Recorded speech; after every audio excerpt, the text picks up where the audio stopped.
어떤 사람이 무덤가에 지나다가 묘비를 봤습니다. 세 줄이 적혀 있는데 첫째 줄에 이렇게 적혀 있습니다. 나도 전에는 당신처럼 그 자리에 그렇게 서 있었소. 그럼 어떻게 했습니까, 여러분? 씩 웃었습니다.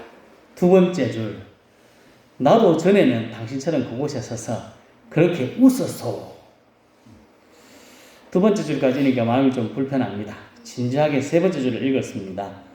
이제 당신도 나처럼 죽을 준비나 하시오. 죽음 앞에 직면할 때가 있습니다. 직면해야 합니다. 우리가 잘 아는 말씀, 히브리서 9장 27절에 한 번 죽는 것은 사람에게 정해진 것이요 그 후에는 심판이 있다. 주님의 말씀을 분명하게 이야기합니다. 이 말에서 벗어날 수 있는 사람은 아무도 없습니다. 차이가 있겠지만 누구나 한번 경험해야 되고 마주해야 될 시간입니다. 그날을 여러분은 잘 준비하고 있습니까? 마태복음 2장 11절, 요즘 우리 최행길 목사님께서 설교하실 때 말씀하시는 말씀입니다.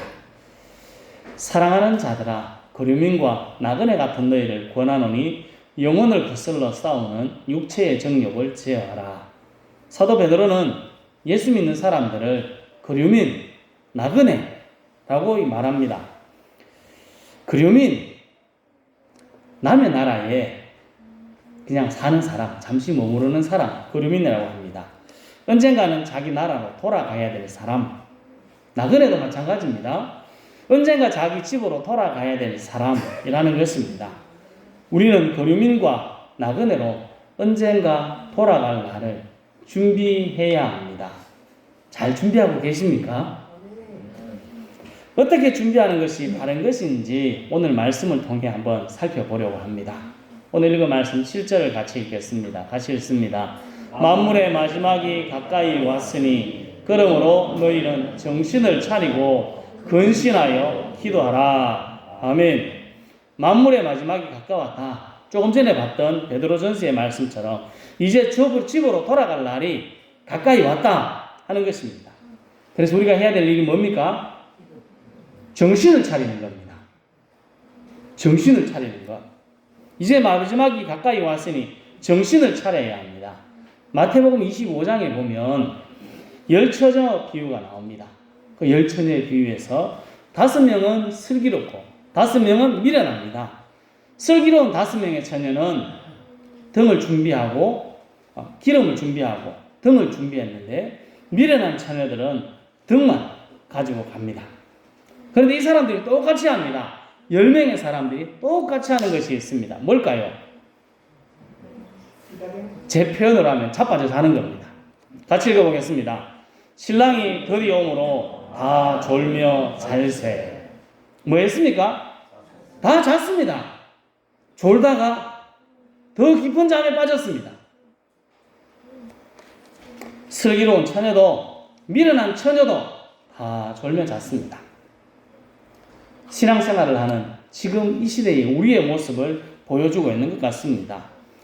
자고 있는 우리들에게 만물의 마지막이 가까이 왔으니 가장 먼저 해야 될 것은 정신을 차리라는 겁니다. 깨어나야 합니다. 그리고 나서 뭐 하라고 하셨습니까? 근신하여 기도하라. 베드로 사도가 지금 이 성경을 기록했다는 걸 잘 기억하셔야 됩니다. 베드로는 잠을 자다가 평생 잊지 못할 실패를 경험한 사람입니다.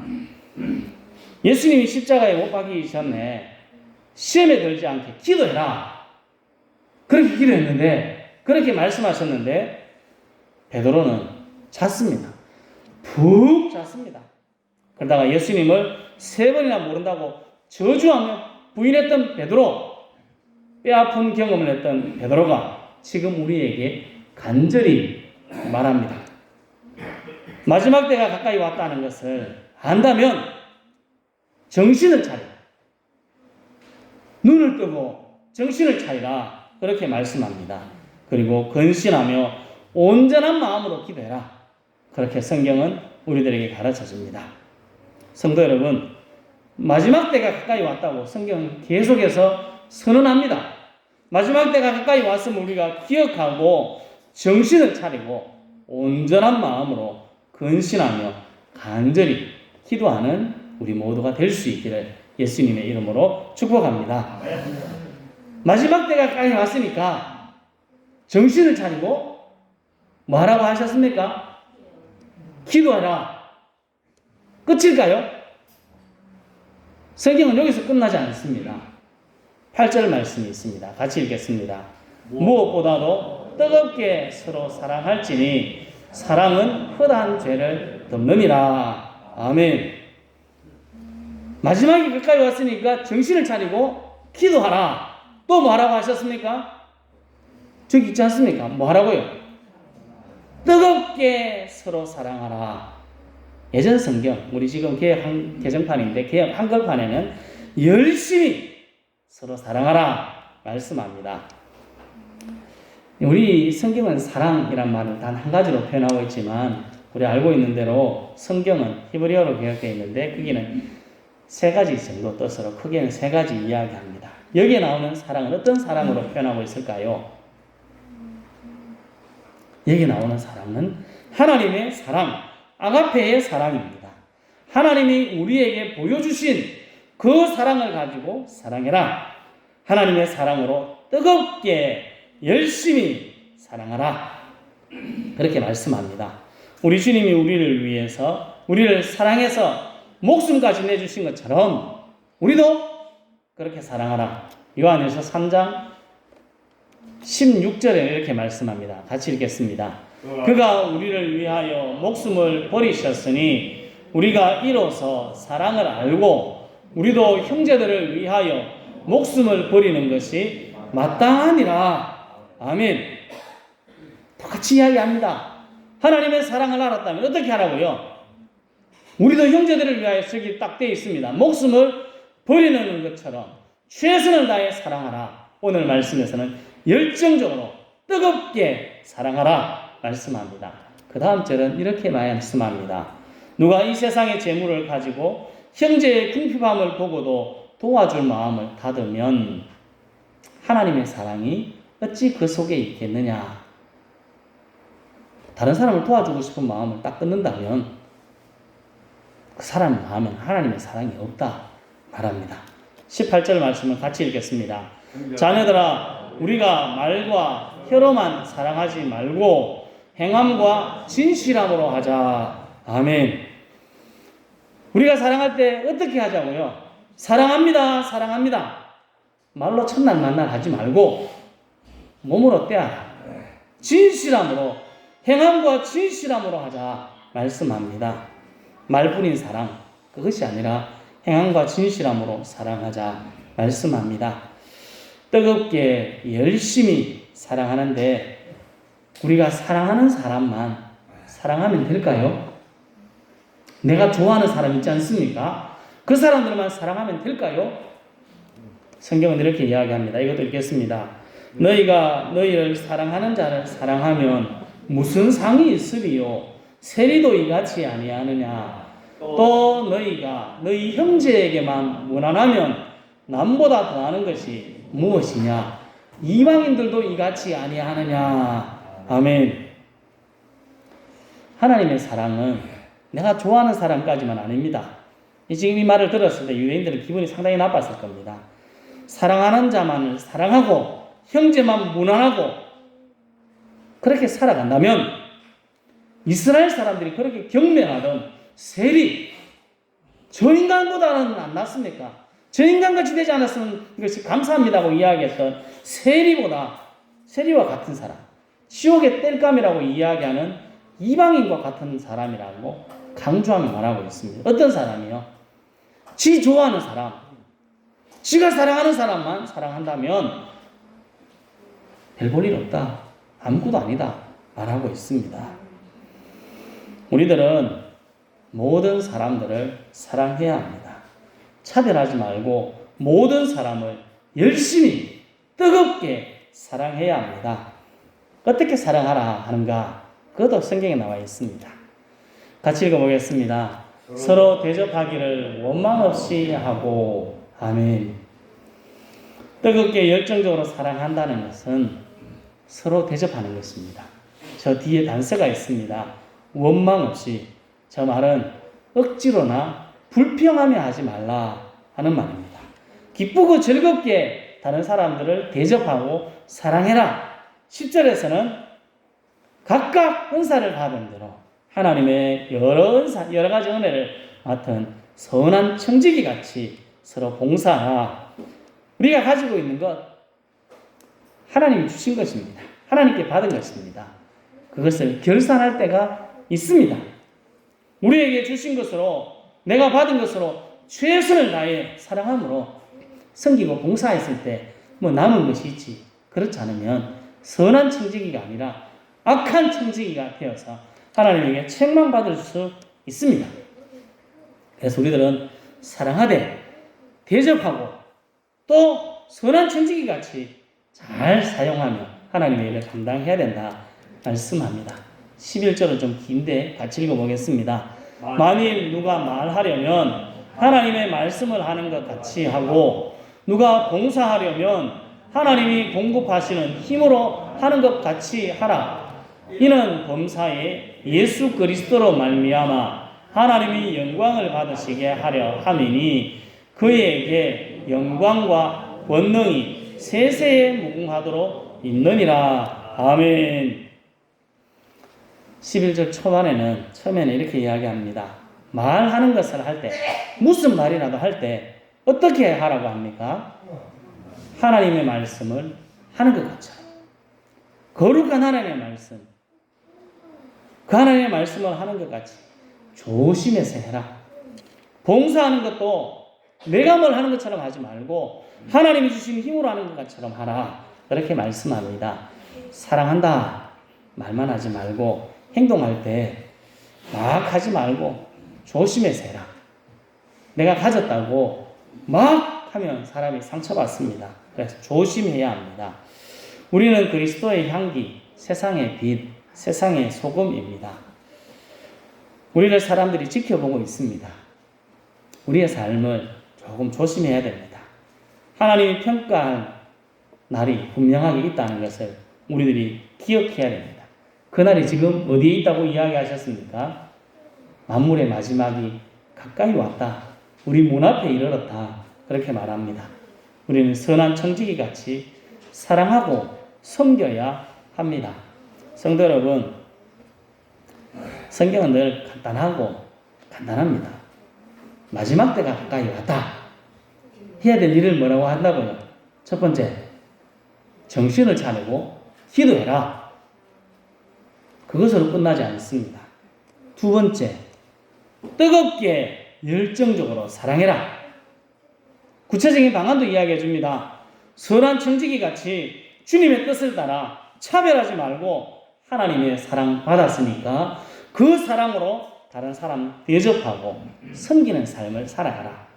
내가 좋아하는 사람뿐만 아니고 내가 싫어하는 사람에게까지도 그렇게 살기 위해 힘을 쓰라. 성경은 말씀하고 있습니다. 오늘 이 말씀을 잘 기억하고 우리 모두 마지막 때가 가까이 왔다 하는 것을 기억하고 기도할 뿐만 아니라 열정적으로 뜨겁게 사랑하는 우리 모두가 될 수 있기를 예수님의 이름으로 축복합니다. 끝난 것 같습니다만 끝나지 않았습니다. 신앙생활을 잘한다는 것, 믿음이 좋다는 것 어떤 걸까요? 지난주에 말씀드렸는데 기억이 안 납니다. 감사합니다. 그냥 제가 할 말이 있지 않습니까? 신앙생활이 좋다는 것, 하나님의 말씀을 잘 안다는 것입니다. 기도를 유창하게 한다는 것이고 헌금을 많이 하는 것이 믿음이 좋은 것일까요? 아니라고 하고 싶지는 않습니다. 저는 그것도 좋은 믿음이라고 생각합니다. 하지만 그것이 다가 아니라고 이야기 드렸습니다. 성령의 인도를 따라 우리의 삶이 바뀌어야 됩니다. 차별 없이 사람을 대하는 것이 믿음이 좋고 신앙생활을 잘 하는 것입니다. 지난주에 예를 들었는데 며느리, 딸 대하는 것이 다르지 않습니까? 똑같이 대하라고 말하지는 않습니다. 그럴 수 없습니다. 그렇게 안 됩니다. 아무리 용을 써도 안 되거든요. 똑같이 할 수 없지만 그렇게 살아가도록 힘쓰는 사람이 믿음이 좋은 사람입니다. 오늘 말씀도 똑같이 이야기합니다. 만물의 마지막이 가까이 왔습니다. 첫 번째 이야기하는 게 뭐라고요? 기도하라고 이야기합니다. 우리가 첫 번째는 이야기한다면 기도뿐만 아니라 말씀도 열심히 보고 또 헌금도 하고 예배도 잘 드리고 이렇게 이야기하신 겁니다. 한 가지만 이야기했지만 그런 게 다 포함된 이야기입니다. 여기서 끝나지 않습니다. 그냥 교회 나와서 하는 종교 행위를 열심히 하라. 성경은 거기서 끝나지 않습니다. 정신을 차리고 기도했다면 하나님께서 우리에게 보여주신 사랑으로 우리의 이웃, 우리가 만나는 사람을 사랑해라. 그렇게 말씀합니다. 우리가 만나는 우리 이웃들, 우리 가족들을 서로 대접하고 봉사하고 사랑하며 사는 것이 마지막 때 잘 준비하는 사람이다. 그렇게 성경은 가르쳐주고 있습니다. 우리 복음성가 중에 이런 복음성가가 있습니다. 제목은 오늘 나는. 제일 첫 번째 가사가 내가 먼저 손 내밀지 못하고 하는 가사인데 한번 들어보겠습니다. 마우스가 안 움직입니다. 저기 한번 마우스를 움직이면 밑에 플레이 옆에 보여요. 한번 들어보겠습니다.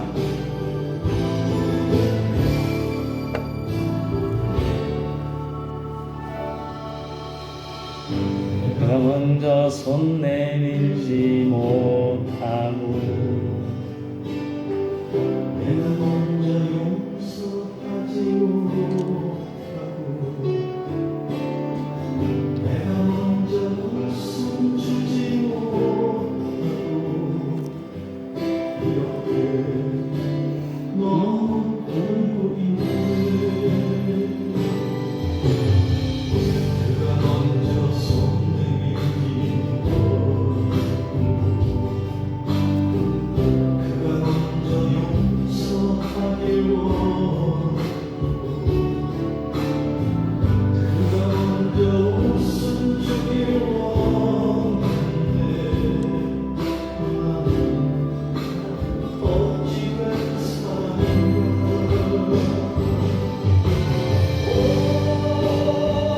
강교한 나의 입술이여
여기까지입니다.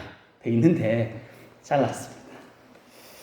저는 가사가 우리의 지금 모습을 잘 표현한다고 생각합니다. 그대로 놔두시면 됩니다. 이제 누가 나에게 먼저 섬겨주기를 바라고 있지는 않습니까? 나는 내 위치가 어딘데 내가 섬길 필요가 있습니까? 이렇게 이야기하지 않습니까? 내가 이만큼 했는데 다른 사람이 나를 섬겨야 되는 것 아니냐고 그렇게 이야기하며 가만히 있지는 않습니까? 더 문제가 있습니다. 잘못하고 있는데 오늘 이 가사에 보면 내는 왜 이랬습니까? 나는 왜 이랬습니까? 하는 후회가 있고 좀 뉘우침이 있는데요. 우리는 그런 게 없습니다. 그냥 가만히 내가 이래도 그냥 되는갑다 그렇게 하고 가만히 있다면 더 큰 문제가 될 수 있습니다. 성경은 우리들에게 오늘 성경은 말씀하고 있습니다. 성경은 모든 것을 보십시오. 섬김을 받는 자리에 있으라고 이야기하십니까? 섬기고 먼저 섬기고 먼저 사랑하라고 성경은 말씀하고 있습니다. 만물의 마지막이 가까이 왔습니다. 우리는 정신을 차려야 됩니다. 눈을 떠야 됩니다. 눈을 번쩍 뜨시고 정신을 차리고 기도해야 될 때입니다. 끝이 아닙니다. 만물에게 마지막이 가까이 왔으니 우리 열정적으로 뜨겁게 사랑해야 합니다. 우리 주님이 보여주신 대로 우리도 해야 됩니다. 우리 주님이 우리가 먼저 주님을 찾아간 것이 아니라 우리 하나님이 하늘 보좌를 버리고 우리에게 찾아오셨듯이 우리도 그렇게 살아가는 겁니다. 다른 사람이 내게 섬겨주기를 기대하는 것이 아니고 다른 사람에게 대접받기를 원하는 것이 아니고 내가 먼저 섬겨주고 내가 먼저 희생하는 것이 말세를 살아가는 만물의 마지막 때를 살아가는 마지막이 지금 문 앞에 일어나는 이 상황에서 우리가 살아가야 될 삶입니다. 불평하지 말고 대접하고 하나님이 우리들에게 주신 것으로 봉사하며 섬기는 선한 청지기가 되어야 됩니다. 이번 주간 추석 아닙니까? 추석. 제가 지난주부터 며느리랑 딸을 자꾸 계속 이야기하고 있어요. 계속 들이대야 되겠습니다. 딸이 왔고 며느리가 왔습니다. 밥을 누가 한다고요? 며느리가 한다입니까? 지금까지는 그랬습니다. 올해는 좀 바꿔보면 어떨까? 저희 집에 가면 저희 엄마가 합니다. 가가지고 뒤에 좀 늦게 나가서 도와줍니다. 미안하니까 도와주면 훨씬 더 좋아 보입니다. 때깔나 보이지 않습니까? 시어머니가 뭐 하는 척 하면 며느리 미안하거든요. 그럼 더 잘합니다. 먼저 섬기십시오. 딸이 온 것처럼 섬겨주시는 것이 어떤 사람이라고요? 더 믿음이 좋은 사람입니다. 더 하나님이 기뻐하시는 사람입니다. 아들이나 사위는 별 문제가 없습니다. 아무데나 가도 누워 잘 수 있더라고요, 저는요. 집에 가도 자빠져 잘 수 있고, 저희 차가 집에 가도 자빠져 잘 수 있습니다. 뭐, 남자에 대해서는 별로 없는데, 딸이랑 며느리는 확실하게 차이가 나지 않습니까? 우리가 생각을 달리 해야 합니다. 구별하고 차별해서 대하는 것이 아니고, 똑같이 대하고, 똑같이 사랑해야 합니다. 우리 가족뿐만 아니라, 우리 이웃을 대할 때도 마찬가지입니다. 내가 싫은 사람이 있죠, 분명히 있습니다. 왜 없겠습니까? 그렇지만 그 사람에게도 하나님의 사랑으로 다가가는 것이 마지막 때를 살아가는 우리의 바른 모습이다. 성경이 가르쳐주고 있습니다. 성도 여러분, 만물의 마지막이 가까이 왔음을 기억하고 정신을 차리고 기도하는 사람, 만물의 마지막이 가까이 왔음을 우리들이 꼭 기억하고 하나님이 우리들에게 보여주신 사랑으로 뜨겁게 열정적으로 차별 없이 사랑하며 대접하고 봉사하는 아름다운 그리스도인, 마지막을 잘 준비하는 그리스도인 다 될 수 있기를 예수님의 이름으로 축복합니다. 아멘. 기도하겠습니다.